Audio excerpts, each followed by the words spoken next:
First off, obviously, most importantly, so devastated by what happened yesterday, the tragedy. Man, this community and youth means so much to my wife and I, and to see that happen is just so disappointing and frustrating, and I just feel so bad for those families and those kids, and so just want to give them a shout out and just say that we love them, praying for them, deeply praying for them and their families and all those affected, and excited to be back in this community to hopefully help where we can. I know there's not a lot that you can do in that situation, but my wife and I, obviously, this place means so much to us, so want to help out where we can. And to transition from that, just Carolina means a lot to my family and I now. What a special place, and is going to hold a special place in our hearts for a lot of reasons outside of football, the relationships that you build over a couple seasons and even in the training camp this year.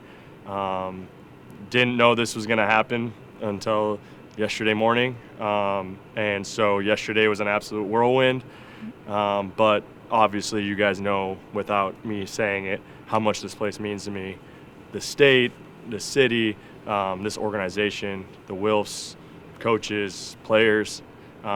So couldn't be more excited, and there's nothing I could say to tell you how excited I am to be back home and my family. Can't wait to get them back here as they're excited as well. So open up some questions. Good to see you all, and yeah. Could you have imagined, the way the NFL works, that you'd be walking back into this building as a player? No, I think that's why it makes it so crazy, because I just didn't think that this was even a possibility. I thought the next time I would be talking to you guys is when I was signing a one-day contract and retiring. So this is pretty surreal. Again, I'm going to take advantage of every second that I'm back in this building, and I've tried to do that from a little bit of a different perspective. Adam, obviously everyone saw the video of you and Cora yesterday. Just, you mentioned your kids, but that was so authentic, I think, and just how excited are they? They remember Minnesota to be able to come back. Yeah, that was pretty raw emotion right there, because I had just found out, and again, at that time, I'm a be where your feet are guy, and at that time, minutes before that, I was a Carolina Panther getting ready for practice, and excited about what that looked like, and so just the raw emotion there with my daughter, who's a spitfire and has a lot of energy and excitement, was pretty cool, and a memory that I'll never forget. Adam, did you hear any rumblings before that, and do you pay attention to them, or did you just put them in the back? What? I do have social media, unfortunately, so I saw a lot going on. Been an emotional few days for my family and I, but again, for me, I know how important it is to be where your feet are. And there's so many great people in that organization, players that mean so much to me, and coaches and staff and people in that building. The people that made my eggs every morning. We built such a strong relationship that there also was I had to be where my feet were, and I had to be all in on that. Mm-hmm. And so was it hard? Yes, to hear both sides, but I also, again, that's just who I am. I'm going to go and give everything I have to where I'm at, and again, to respect what they've done for me. How are you different now because you got to go to Carolina? How are you a different person, a different football player? Yeah, I think just different perspective, I grew a lot individually in my time there. We grew a lot closer as a family, having to kind of do this little adventure on our own. Our whole time here in Minnesota, we had family, friends, loved ones right here. And so it was our first time in our life that we kind of had to do this together as a family. So much growth, and so much, just a different perspective on life and football and this organization, the city, the state, what it means to us. So again, I'm going to make sure that this emotion doesn't just fade away. It's going to be hopefully something that lasts my entire time here, just how appreciative I am to be here. You talk about life being, if Jordan Addison isn't suspended, they may never be looking for a wide receiver. Do you put all that together and say, I know for you, it's a lot of that's probably spiritually based, huh? Yeah, again, I just don't worry about that stuff. I really have to focus on what I can control, and yeah, just be the best version of myself every single day. Wherever that is, I'm going to be committed to that, and I'm excited to work with these receivers. When Jordan gets back, I'm so excited to work with him. And again, at the end of the day, go try to win games and bring Minnesota home what they deserve. And the last couple summers you've had to work with JJ, what has that done for your impression of him and just even building a little bit of familiarity before you guys get on the field together? Yeah, crazy to look at that just because when we were working out together, there was no thought of ever actually playing together, which is just crazy. But at the time, it was just had so much respect for him, for how he approaches the game, even in the summer months when you don't really have to do those things. But just his work ethic, his mindset, his communication of how he's doing things. You know, sometimes you get in the habit of just going out there and throwing the football and not really thinking more than that. I think what's cool about him is he just approached it from okay, this is what I'm thinking, this is kind of the route, and this is why we have this in our system, and it's similar to what I was doing in Carolina. So it's cool to see that approach, especially from a young guy. Adam, have you seen Justin yet, and what was his reaction when you first saw him? I have seen him, yeah, and it was honestly, I compare it to, I told my wife last night, I compare it to when you're a kid and you're a kid, you're around your friends all the time, you leave for college, whatever, you come back and you see him, and it's like you never left, like it was yesterday. And that's how I felt with Justin. It was like we've never been on a different team.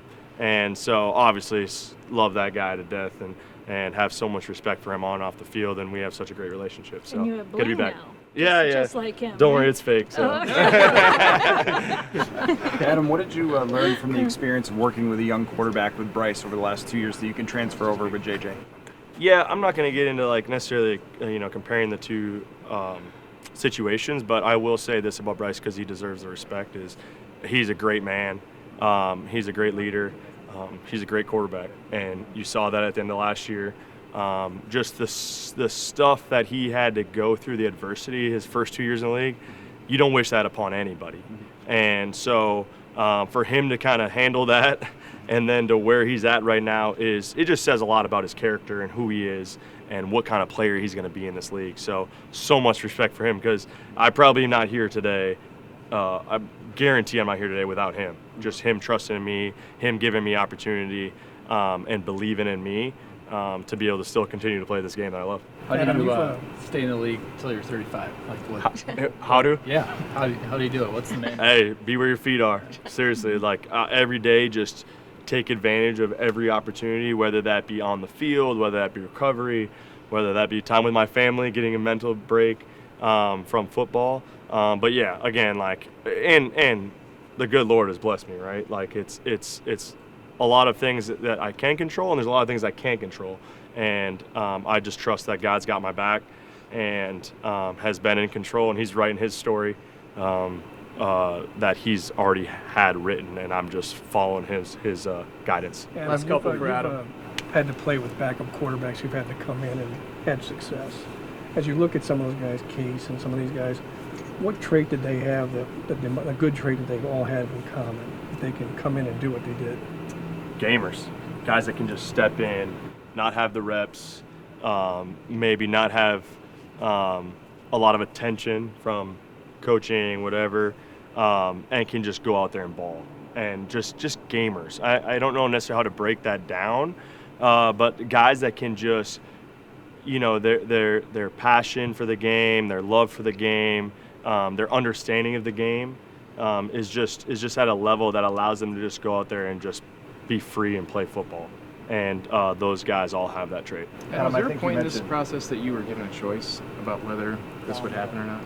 Yeah, I'm not going to get into the specifics again. For me, to be honest, I was just focusing on what I can control. Yeah. And that was every time I was in that building, I was in there giving everything I had to the very last second. I was in the hot tub in Carolina when I found out yesterday morning. And because I was giving everything I had there, I was getting ready to go and perform. So that's why you have an agent.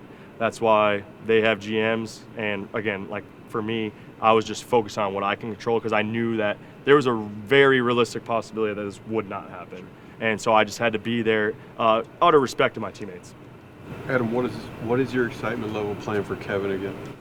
Oh man, I wouldn't be here if I wasn't excited, right? Like this is a really unique opportunity, and yeah, excited. He's unbelievable. I got to spend a season with him, and really get to understand who he is and how he calls plays, and just his confidence, right? That stuff rubs off on the team when just his confidence in the plays and the players and how he can help guys do what they're really good at. And so again, excited to be a part of that.